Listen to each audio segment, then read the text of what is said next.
tabia ya kujikusha, lakini bahati mbaya ikiwa ni asili mbaya, yanachipuka.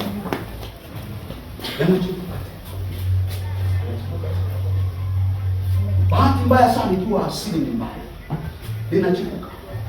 Mimi nakwambia, ngoja nikupe mfano. Mtu mmoja akaniambia yeye walizaliwa kwao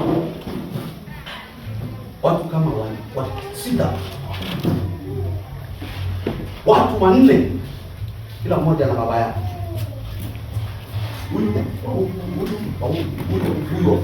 Sasa wale wawili wakawa baba yao huyu.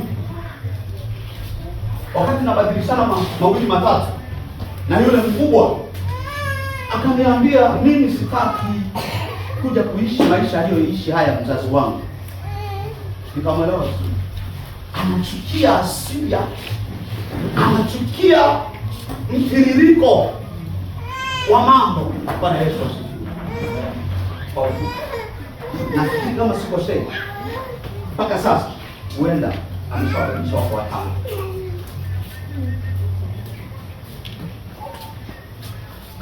Kachukuliwa na wa kwanza akaweka chini, wakaendelea, akachukuliwa mwingine miaka 2, mwingine miezi 6, mwingine miezi 4, mwingine 5, na wote wanafanya tu vizuri, kama ni kutoa zile zinazohitajika kwa wazee zinakwenda vizuri. Swali la msingi, huyu mtu ametamka kwa kinywa chake hataki, lakini kwa nini jambo hili linakuja na linajirudia, na sasa hawezi tena kuwa mtu wa kusema lile jambo ni baya? Kwa nini? Kwa sababu tayari asili yake imemlazimisha, na yeye yuko anaishi kwenye hiyo,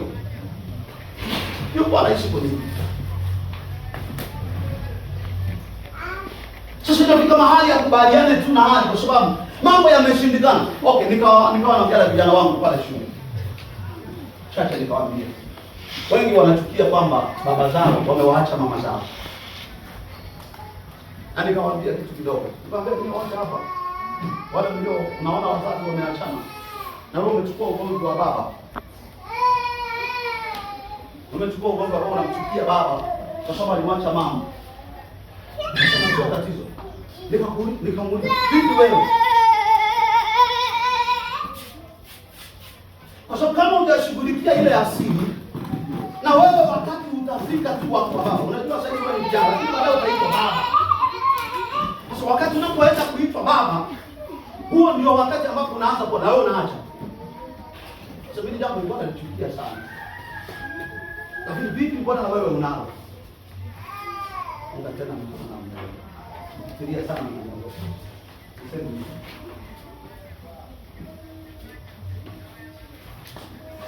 na yeye anafika mahali anapofika kwenye ile nafasi ambayo baba yake alikuwa nayo, na yeye sasa ni nani? Na yeye ni baba. Halafu yule ambaye alikuwa akikusalimiana na baba yake kwa sababu ya magomvi ya wazazi wao, akiamini ya kwamba baba alikosea mahali. Okay, sasa na yeye amefika wakati huo wa baba, na yeye sasa amefanya ile. Muulize, je, unataka leo watoto wako wakuchukie?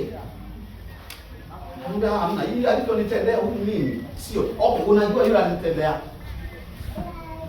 na bado nisema utakwenda nini? Asili ina tabia ya kuchipusha. Asili ina tabia ya kuleta kuanza tena kuchokoza kile kilichorala, kile kilichozimwa, kile kilichotulizwa kianze kuchipuka tena, kianze kufanya kazi tena. Ndio maana kitakwenda hata kwa vizazi viwili, hata kwa vizazi vitatu. Haijalishi wanalia hawataki, lakini kama hawajaweza kuishughulikia ile asili yao, wao watakuwa hawayataki mambo, lakini anakuja na wanaishi nayo.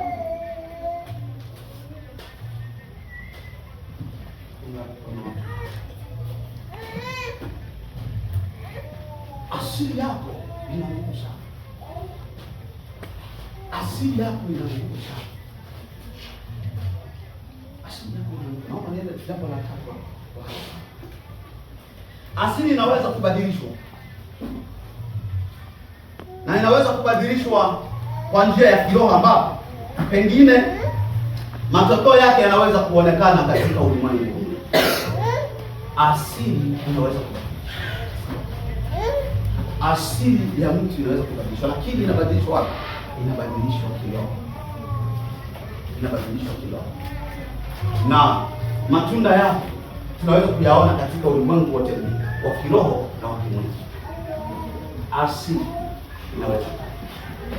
inaweza kabisa, na mimi nimependa nilipokuona hiki kwamba inaweza kubadilisha, lakini si jambo jepesi kubadilisha asili ya mtu. Si jambo jepesi mtu aanze kuishi maisha mengine kabisa nje na maisha anayo yaishi, kwa sababu asili haiji tu mradi imekuja. Asili inapokuja inakuja na kiwango cha imani cha hali ya juu mno. Asili ya mtu inapokuja inakuja na kiwango cha imani cha hali ya juu mno, kiasi kwamba unapotaka kubadilisha asili lazima uanze kuexercise, lazima uanze kuweka imani nyingine, na yenyewe ianze kukua kidogo kidogo. Sasa piga picha ulioikuta mle ili uibadilishe, umeikuta iko 100%. Kwa hiyo wakati wowote kuibadilisha ni kazi sana. Kwa nini? Kwa sababu lazima jambo la imani liwe kipaumbele kuliko ilivyo kawaida. Mwambie Msukuma umsalimie bila kupiga magoti. Yaani hata kama utakuwa umekuaje, yaani hata kama nyumbani uko umetoa ng'ombe ngapi, watu wanasema hamna kitu. Rudisha huko.